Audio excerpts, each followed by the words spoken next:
안녕하세요. 저는 이번 2024학년도 경기 국립 최종 합격자입니다. 지금부터 제가 저의 공부 방법에 대해 말씀드리도록 하겠습니다. 먼저 저에 대해서 간단하게 소개를 하자면 저는 특수교육과 전혀 다른 분야를 전공하고 편입을 한 케이스입니다. 따라서 저는 임용고시에 대해서 잘 알지 못하는 상태였기 때문에 공부 방향을 잘 설정하지 못하는 상태였습니다. 하지만 서진 교수님의 강의를 알게 되었고 그 덕분에 공부 방향을 잘 설정할 수 있었습니다. 저는 지금까지 3번의 시험을 치렀고 이번에 3번째 시험에서 1차 점수는 69점으로 커플 7.33, 최종 컷은 커플 0.97로 국립에서 석차 1로 합격을 할 수 있었습니다. 저의 공부 스케줄은 매일 동일한 스케줄로 진행을 하였습니다. 몇 시부터 공부를 시작하던지 상관없이 매일 오전에 법과 총론은 1시간에서 1시간 반, 그리고 교육학은 3시간, 나머지 시간은 특학을 계속 공부하는 스케줄로 매일매일 똑같이 진행하였습니다. 그리고 지문자와 점자는 매일 공부를 하지 않아도 된다고 생각하였기 때문에 지문자는 유튜브를 가끔씩 보면서 따라서 연습을 하였고 점자는 서진 교수님의 끈기 이론서를 기본으로 공부를 하였습니다. 그리고 점자 규정집도 한번 출력해서 가끔씩 훑어보았고 주 1회 정도 점자를 전화 스터디를 활용해서 공부를 하였습니다. 그리고 네이버에도 점자 연습이라고 검색하면은 점자를 연습할 수 있는 프로그램이 있습니다. 그래서 대중교통 이동 시에 네이버 점자 연습을 활용해서 점자를 반복해서 연습을 하였습니다.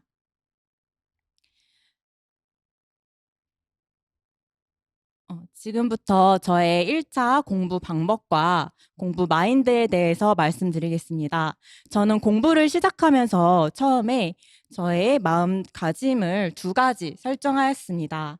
첫 번째로 남들이 맞는 문제는 꼭 맞아야 한다입니다.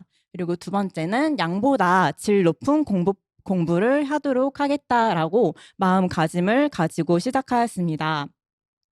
먼저 남들이 맞는 문제는 모두 맞아야 합격을 할 수 있다고 생각을 하였습니다. 임용 문제에서는 항상 새로운 문제도 출제가 되기 때문에 저는 공부를 하면서 자주 했던 실수가 새로운 문제에 신경을 너무 쓰다 보니까 기본적인 문제를 틀리게 되는 경우가 있었습니다. 따라서 남들이 맞는 건 꼭 맞기 위해서 기본이 제일 중요하다고 생각을 하였습니다.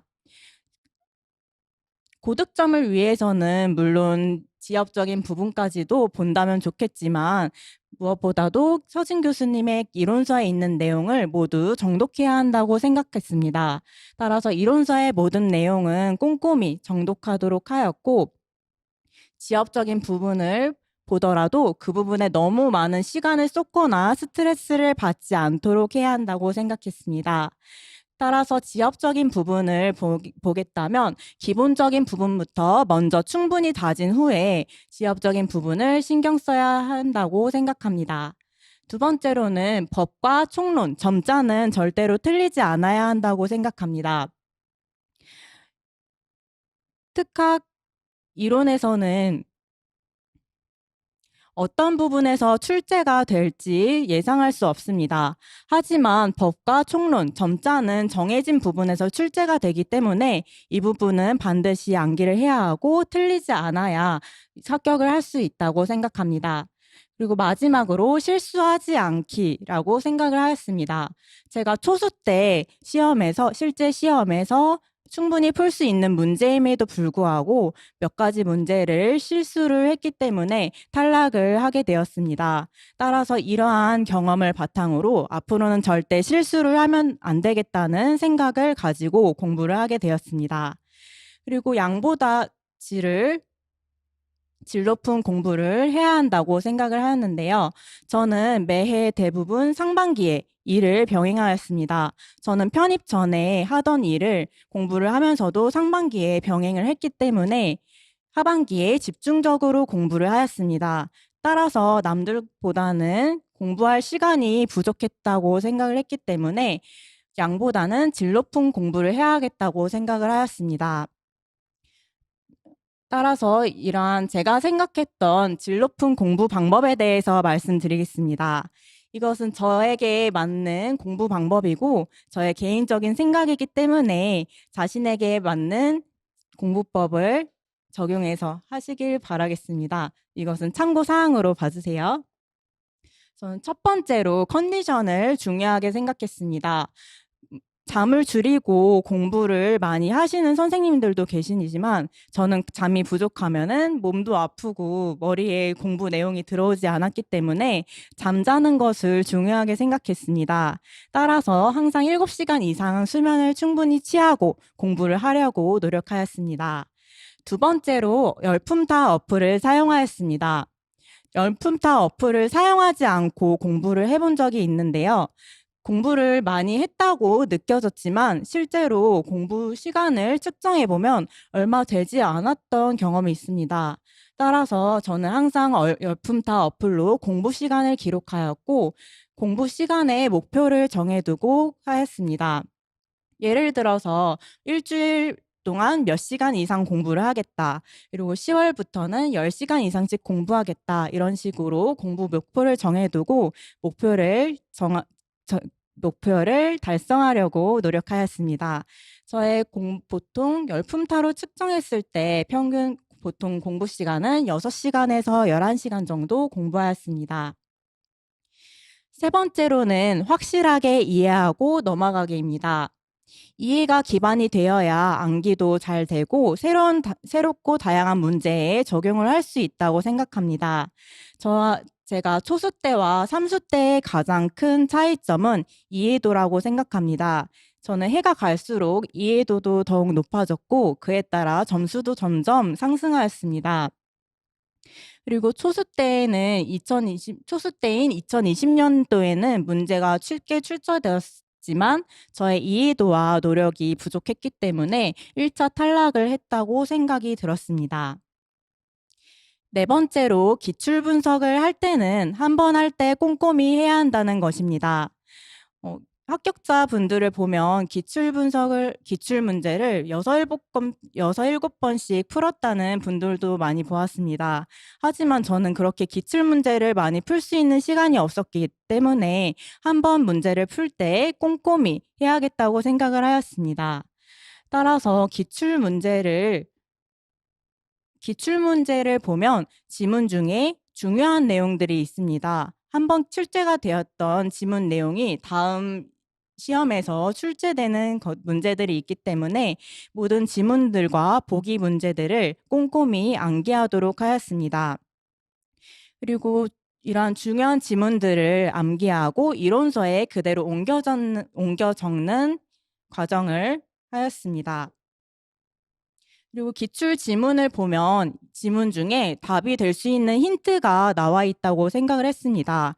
따라서 지문을 보고 답을 이끌어낼 수 있는 내용들에는 파란색 표시를 하도록 하였습니다. 파란색 형광펜 표시를 하거나 파란색 볼펜으로 표시를 하였습니다.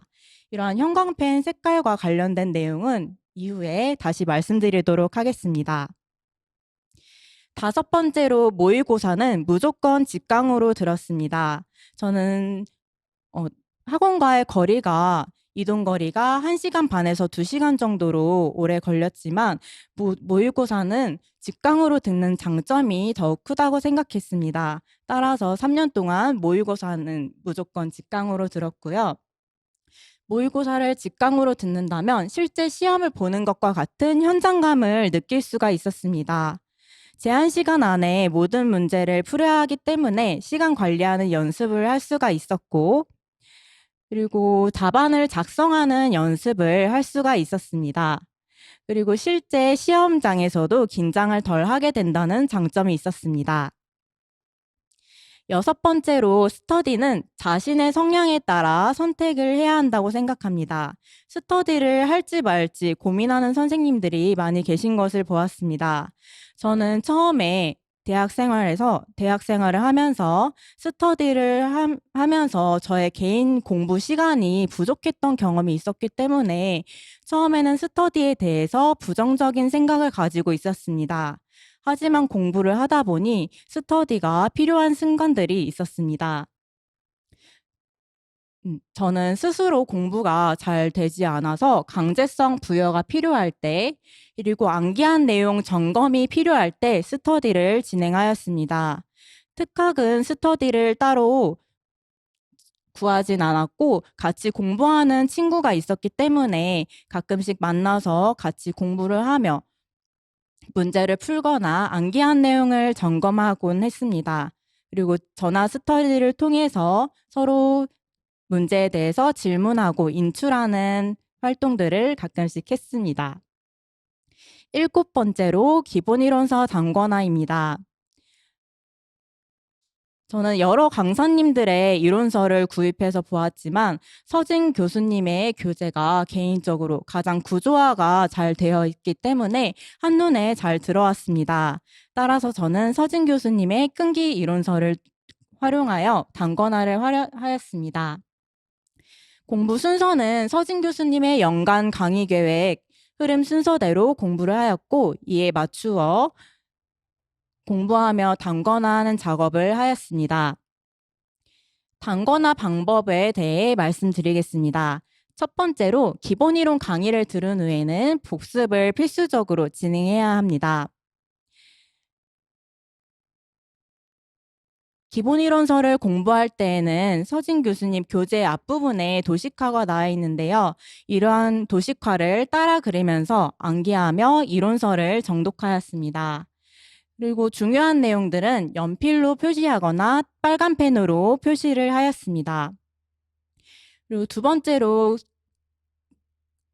서진 교수님이 나누어 주시는 심화 자료가 있는데 이러한 심화 자료를 기본 이론서에 부착하였습니다. 사진을 보시면 이렇게 심화 자료를 오려서 책 사이에 붙였습니다.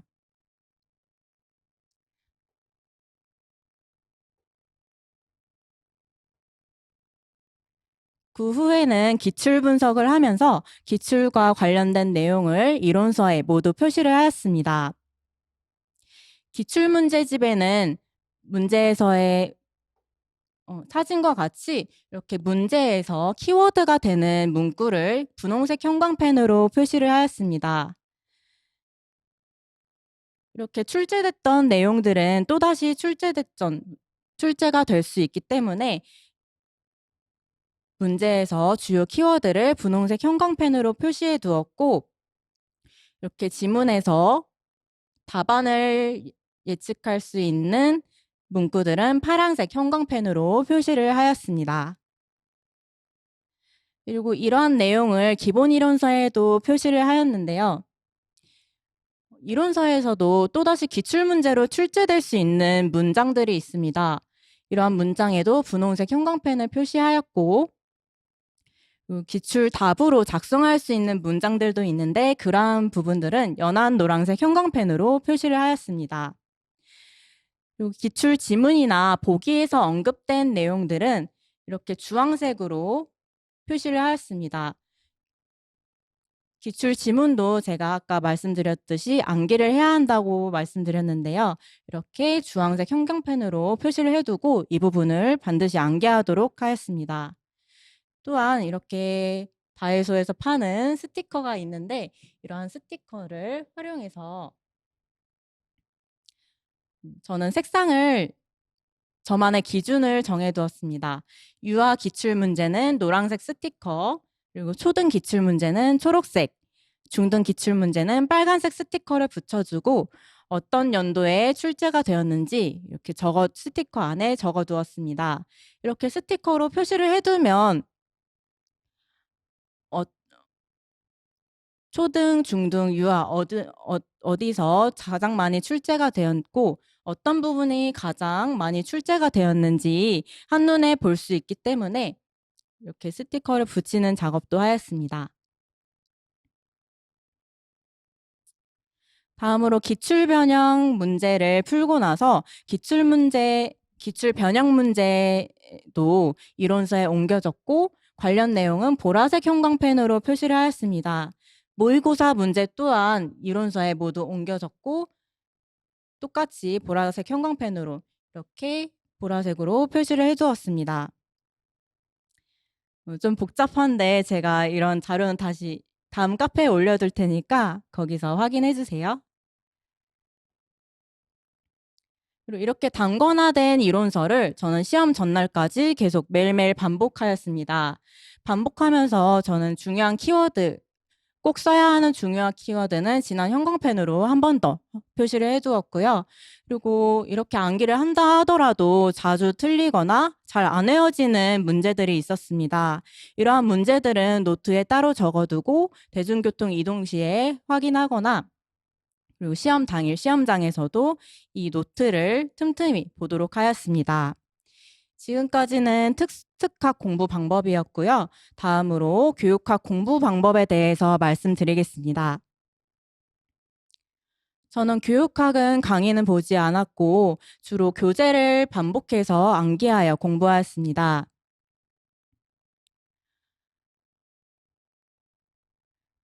3년 동안 주로 원페이지 교재를 기본으로 공부하였고 여기에 더해서 모의고사 문제를 풀었습니다. 그래서 스터디는 모의고사를 스터디원과 만나서 같이 풀거나 푼 모의고사를 인증하는 스터디를 진행하곤 하였습니다. 그리고 교육학 공부를 하면서 가장 좋았던 점은 지스쿨에서 6, 7월쯤에 교육학 채점 알바를 모집을 해요. 지스쿨 수강생한테는 문자나 카톡이 오는데 전국 모의고사를 실시한 후에 채점 아르바이트에 참여를 할 수 있었습니다. 그래서 초수 때와 삼수 때 채점 알바에 참여했는데요. 이러한 활동을 통해서 채점의 기준을 알 수 있었고 채점자가 보기 편하도록 채점자를 고려하여 답안 작성하는 방법을 알 수 있었습니다.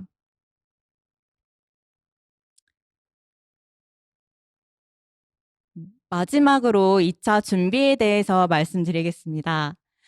저는 2023년도에 최종 탈락을 한 경험이 있는데요. 이 원인에 대해서 생각을 해봤었는데 저는 2차 시험에 대한 이해도가 무엇보다 부족했습니다. 1차 시험처럼 1차 시험처럼 2차도 충분히 이해를 하고 어떻게 공부를 해야 할지 방향을 설정해야 하는데 어떤 방법으로 어떤 부분을 어떻게 공부해야 될지 전혀 모르는 상태에서 시작을 하였습니다. 또한 서진쌤과 조이쌤의 2차 강의를 듣지 않았기 때문에 배움 중심 수업이란 무엇인지에 대해서 전혀 모르는 상태로 시험장에 들어갔습니다. 또한 면접 스터디 없이 준비를 했었고요. 2차 준비를 1차 발표 후에 시작했기 때문에 준비 시간이 짧았습니다. 따라서 이번 2024년도에는 이러한 실수를 반복하지 않기 위해 스터디를 꼭 구해서 진행하였고 1차 발표가 나기 전부터 스터디를 구해서 준비를 하였습니다. 또한 서진쌤과 조이쌤의 2차 강의를 수강하였고요.